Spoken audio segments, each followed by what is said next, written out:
Good morning बच्चों, मैं BL Agarwal आज आपको इस लेक्चर में अकाउंटेंसी क्लास 11 का एक chapter basic accounting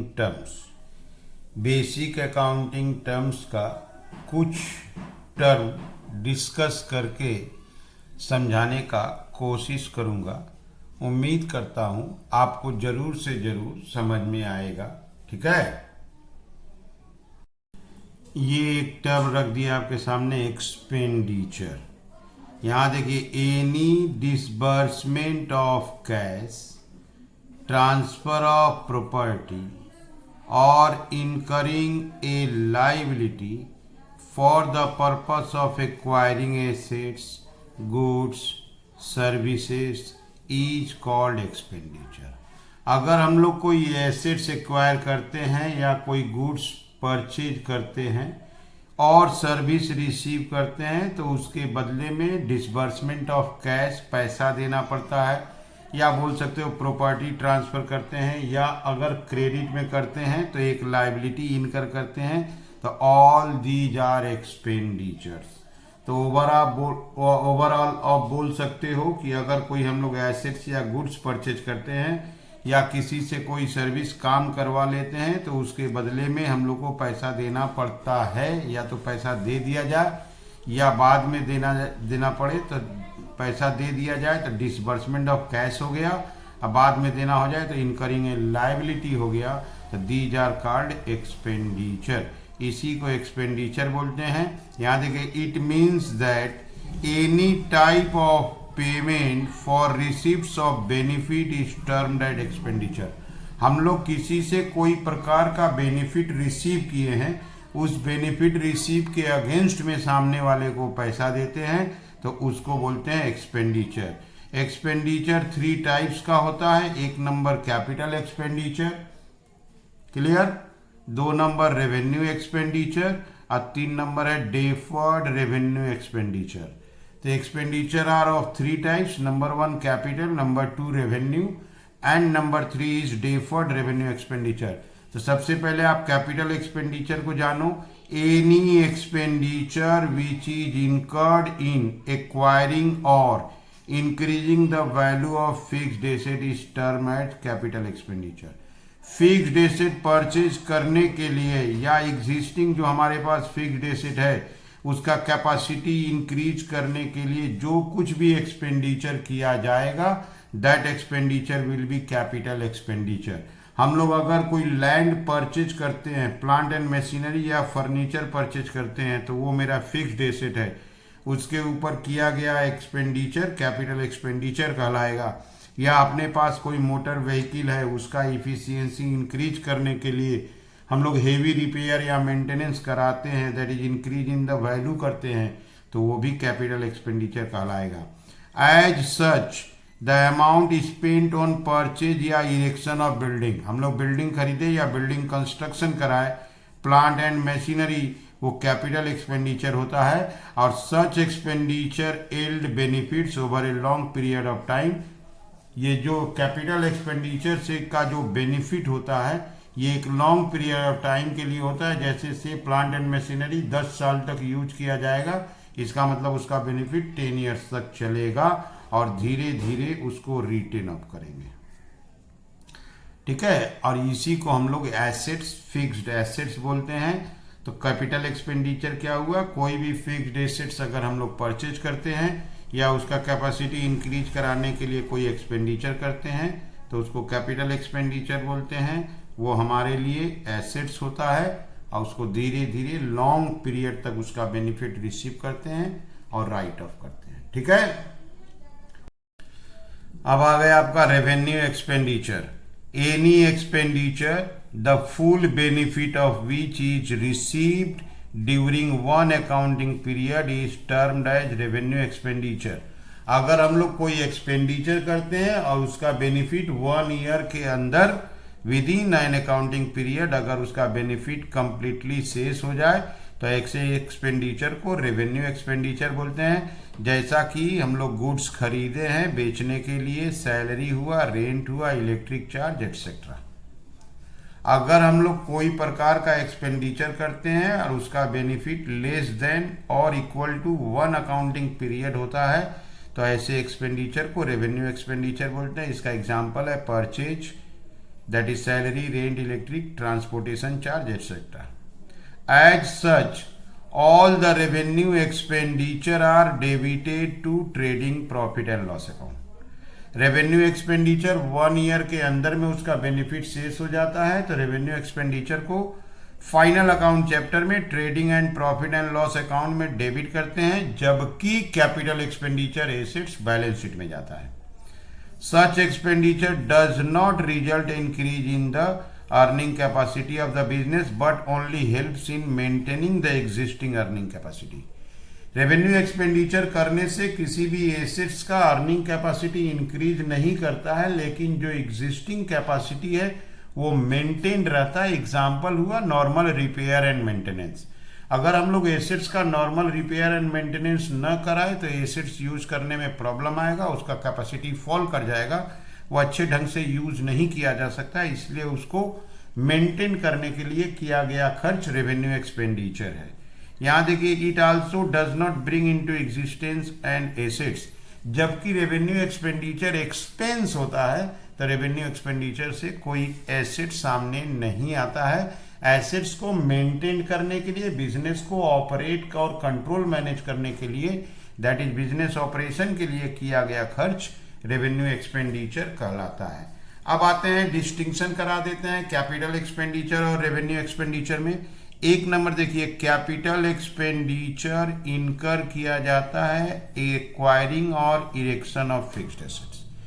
fixed asset installed कराना है, फिक्स्ड एसेट एक्वायर करना है, तो उसके लिए जो एक्सपेंडिचर किया जाता है वो कैपिटल एक्सपेंडिचर होता है। Whereas revenue expenditure is incurred for day to day running of the business. Business का डे टू डे ऑपरेशन को कंटिन्यू करने के लिए जो खर्च किया जाता है वो रेवेन्यू होता है। 2 नंबर देखिए, कैपिटल एक्सपेंडिचर इनकर किया जाता है for the purpose of increasing the earning capacity of the business. Capital expenditure करने से बिजनेस का अर्निंग कैपेसिटी इंक्रीज कर जाता है, जबकि रेवेन्यू एक्सपेंडिचर इनकर किया जाता है for maintenance of earning capacity. जबकि रेवेन्यू एक्सपेंडिचर करने से अर्निंग कैपेसिटी इंक्रीज नहीं करता, लेकिन अर्निंग कैपेसिटी मेंटेन रहता है। यहाँ देखिए, for keeping assets efficient working order, assets use होने लायक बना रहे उसको मेंटेन करने के लिए किया गया खर्च रेवेन्यू होता है।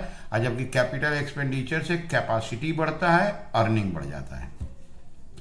कैपिटल एक्सपेंडिचर उसका बेनिफिट जो होता है लॉन्ग टर्म बेसिस पर होता है, लॉन्ग पीरियड तक वो बिजनेस को बेनिफिट प्रोवाइड करता है, जबकि revenue expenditure maximum 1 accounting year.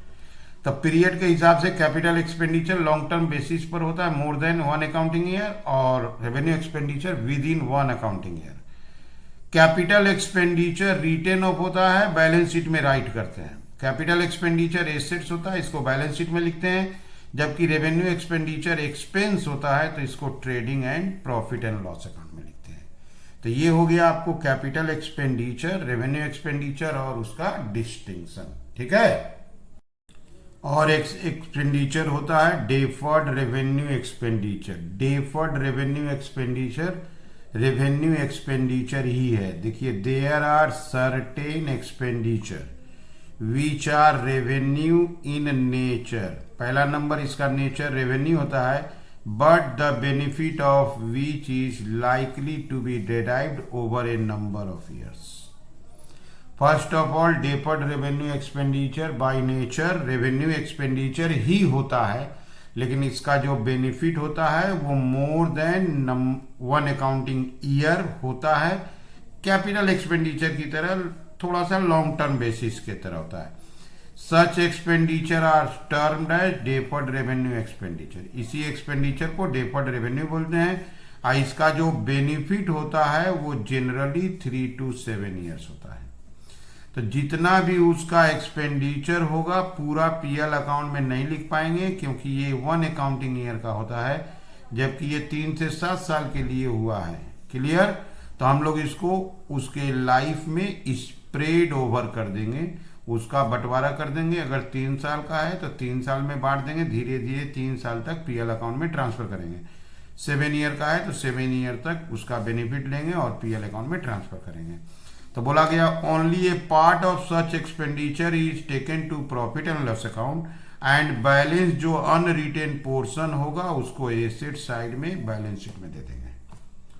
तो ये एक तरह से आप बोल सकते हो कैपिटल एक्सपेंडिचर का भी थोड़ा सा करेक्टर इसमें है पीरियड पॉइंट ऑफ व्यू से। ऐसे ही इन नेचर ये रेवेन्यू एक्सपेंडिचर होता है, लेकिन डेफर्ड होता है, 3 से 7 साल के ईयर के लिए डेफर्ड कर दिया जाता है। तो ये एक्सपेंडिचर जितना इनकर किया जाएगा पूरा का पूरा आप profit and loss account 1 year में नहीं डेबिट कर सकते हो। अगर ये 3 साल या 5 साल के लिए है तो 1 ईयर का हिस्सा प्रॉफिट एंड लॉस अकाउंट में डेबिट कर दिया जाएगा और जो बैलेंस हिस्सा है उसको बैलेंस शीट में एसेट्स की तरफ दे देंगे। एग्जाम्पल देखिए, मान लीजिए हम लोग फर्म स्पेंड किया है 2 लाख रुपया एडवर्टीजमेंट के लिए किया है, कोई नया प्रोडक्ट लॉन्च कर रहा था तो एडवर्टीजमेंट कंपेनिंग में 2 लाख किया गया है इन द मार्केट एंड उसका एस्टिमेट किया गया कि इसका बेनिफिट 4 साल तक रहेगा। तो 2 लाख रुपया एडवर्टीजमेंट कंपेनिंग एक्सपेंडिचर है जिसका बेनिफिट 4 साल तक हम लोग को रिसीव होगा, तो इसलिए ये डेफर्ड रेवेन्यू एक्सपेंडिचर है क्योंकि मोर देन 1 ईयर है। तो 1 ईयर का 50,000 होगा, 50,000 रुपया 1 ईयर का होगा। 4 साल तक धीरे धीरे 50,000 रुपया पीएल अकाउंट में चार्ज करेंगे। तो करेंट ईयर में 50,000 रुपया पीएल अकाउंट में डेबिट कर देंगे और जो बैलेंस बच जाएगा फर्स्ट ईयर के बाद बैलेंस 1,50,000 बचेगा वो एसेट्स में जाएगा। ठीक है, तो यहाँ देखिए वो अमाउंट एसेट साइड में 1,50,000 दे देंगे फर्स्ट ईयर में। फिर सेकेंड ईयर जाएंगे तो 50,000 पीएल में ट्रांसफर करेंगे तो बैलेंस 1,00,000 बच जाएगा, वो एसेट्स रहेगा।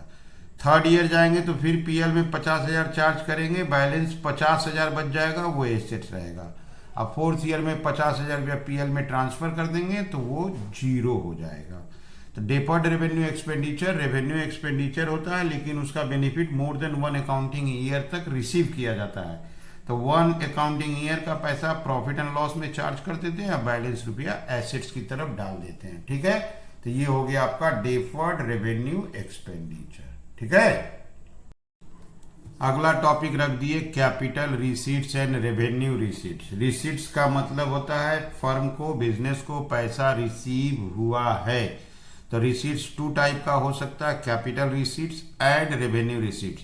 तो यहाँ देखिए, it also necessary to make a proper distinction between capital receipts and revenue receipts.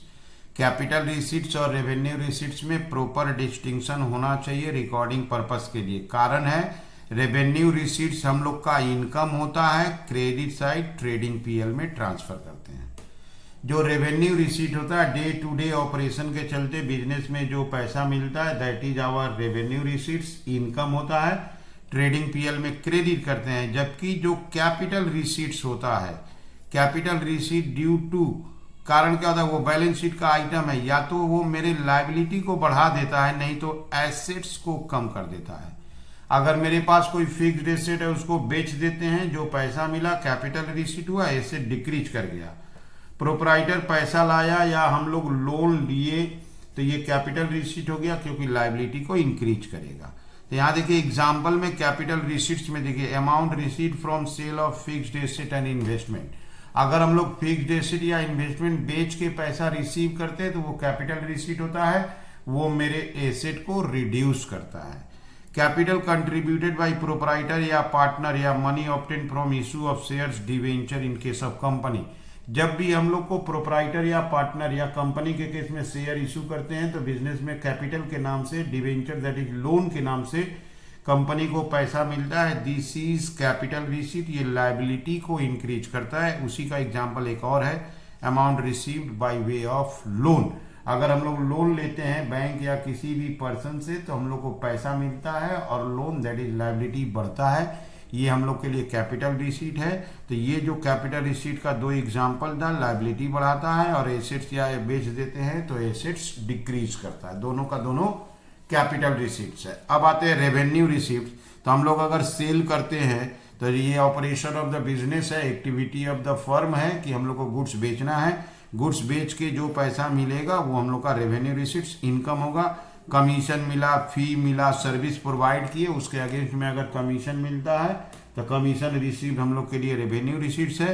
Interest receive, dividend receive, और भी हो सकता है, rent receive, these are our revenue receipts. Revenue receipts income होता है, पीएल अकाउंट में क्रेडिट करते हैं।